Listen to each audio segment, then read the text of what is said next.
एक बार स्वर्ग से घोषणा हुई कि भगवान सेब बांटने आ रहे हैं। सभी लोग भगवान के प्रसाद के लिए तैयार होकर लाइन लगाकर खड़े हो गए। एक छोटी बच्ची बहुत उत्सुक थी क्योंकि वह पहली बार भगवान को देखने जा रही थी।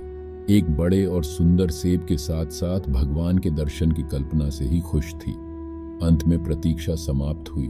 बहुत लंबी कतार में जब उसका नंबर आया तो भगवान ने उसे एक बड़ा और लाल सेब दिया।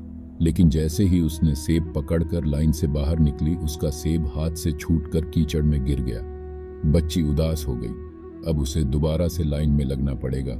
दूसरी लाइन पहली से भी लंबी थी, लेकिन कोई और रास्ता नहीं था। सब लोग ईमानदारी से अपनी बारी से सेब लेकर जा रहे थे। अंततः वह बच्ची फिर से लाइन में लगी और अपनी बारी की प्रतीक्षा करने लगी। आधी कतार को सेब मिलने के बाद सेब खत्म होने लगे।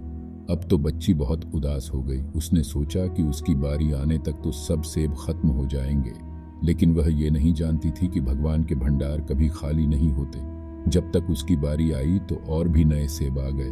भगवान तो अंतर्यामी होते हैं। बच्ची के मन की बात जान गए। उन्होंने इस बार बच्ची को सेब देकर कहा कि पिछली बार वाला सेब एक तरफ से सड़ चुका था, तुम्हारे लिए सही नहीं था, इसलिए मैंने ही उसे तुम्हारे हाथों गिरवा दिया था। दूसरी तरफ लंबी कतार में तुम्हें इसलिए लगाया क्योंकि नए सेब अभी पेड़ों पर थे, उनके आने में समय बाकी था, इसलिए तुम्हें अधिक प्रतीक्षा करनी पड़ी।